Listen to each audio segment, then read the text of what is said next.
One, two, here we go. This is episode 144 of Fine Music. Hey, I forgot to put the background for Fine Music. That'll make this episode different. Go ahead, Fred. Lay it on us. Okay, today I'm going to talk about an artist that's not well known under his own name, singer-songwriter Jesse Harris. He's been recording since 1995. He had a duo group called Once Blue, and then he recorded with a group, the Fernando, and in 2002, he started recording under his own name. He's most famous in 2003 for winning a Grammy for writing Norah Jones's Don't Know Why, which sold multi-millions.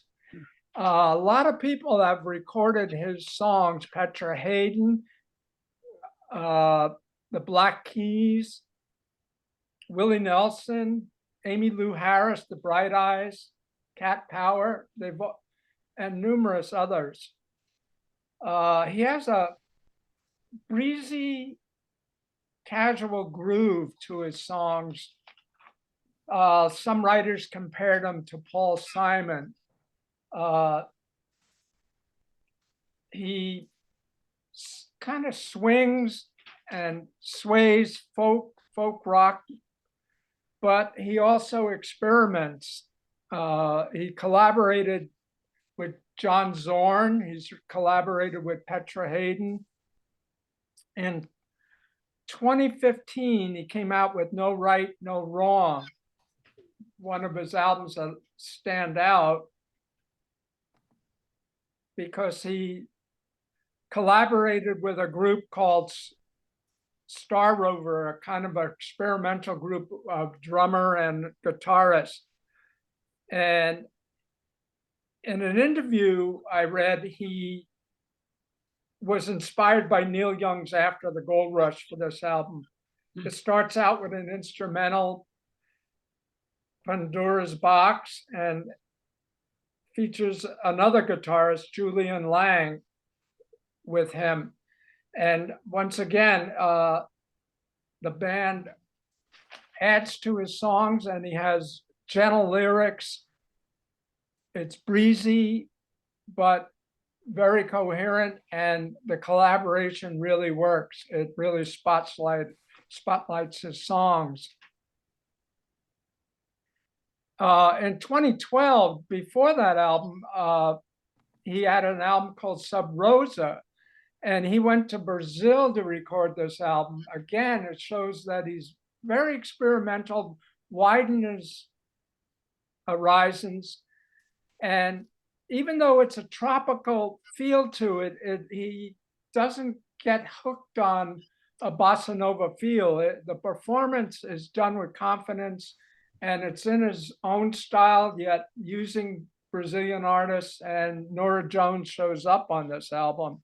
It flows and sways from one song to the next and has a great groove to it. I really enjoyed it. I have about eight of his CDs. He's got a slew. I think he's got about 13 to 15 different CDs.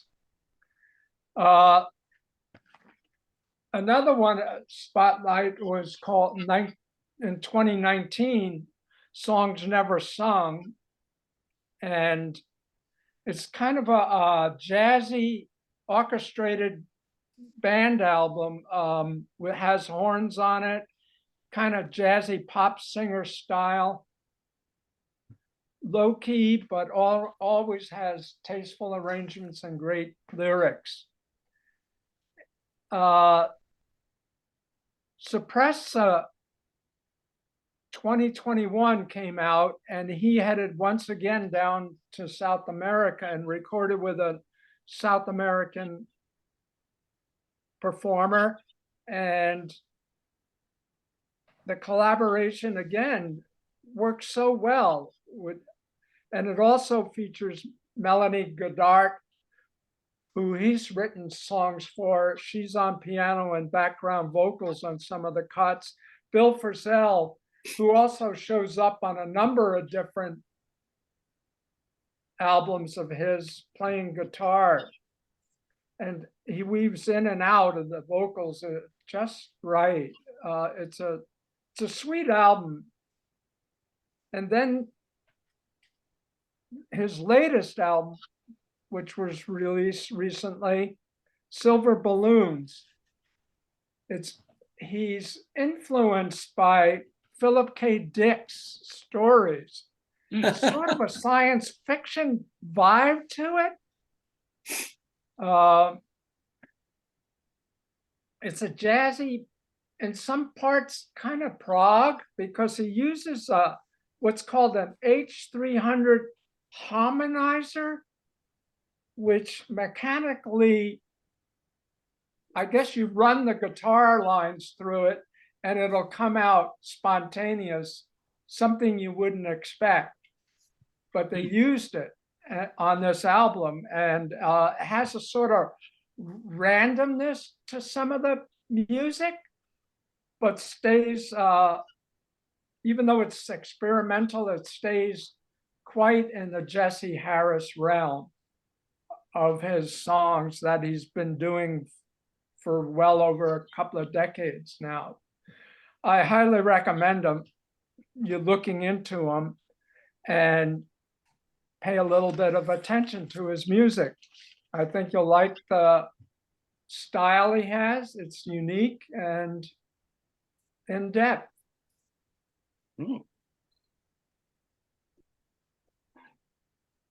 Any comments? Sounds interesting. It almost sounds like, I mean, you mentioned Neil Young, like, is it kind of like a folk? Yeah, it's kind of a his folky songwriting rock, is pop, power pop. yet working with experimental musicians. Sounds like an interesting combination. Yeah, it's all, I haven't heard the whole album, but what I heard is really interesting. It's I guess you could compare it to Neil Young's. I mean, that's the album. He was influenced by science fiction, so it's almost like Neil Young when he got together and did that album La Noise. Yeah. So I don't think this one is as noisy as that one was, but it's still very different from anything he's ever done before. Okay. Philip K. Dick is a really interesting guy. I mean, yeah, oh yeah, you know, the Zap gun. Yeah. Please elaborate. Well, he had this. People thought he was hallucinating and delusional when he claimed that the CIA was following him around, Philip K. Dick, and as it turns out, they were, because he had written a science fiction story about this weapon that had not been publicized, or it was still classified. The CIA, or Department of Defense, was developing this special kind of sort of a ray gun, I guess, and the Zap gun was pretty close to what they were, close enough to what they were doing to arouse suspicion from the CIA, and they were following, you know. That's really not comparable to Mark Bolan's zip gun, right? That's something else. No, that's something else. I don't think so. No. He The didn't get in any trouble for that. Zip He gun's did a whole different mysteriously thing. die. Yeah. All right. So recapping 144. If you like Norah Jones, you'll like Jesse Harris. Cool. Way to go. I was going to put Paul Simon or Neil Young, but Norah Jones. If you say Norah Jones it is. Yeah, or Paul Simon. Yeah, that might even be a better comparison. Okay. That's what other writers kind of compare him to. Okay, people. Jesse Harris. We're going to change the name of the show to Under the Radar, because it's amazing these things that Fred finds. Yeah. Thank you, Fred.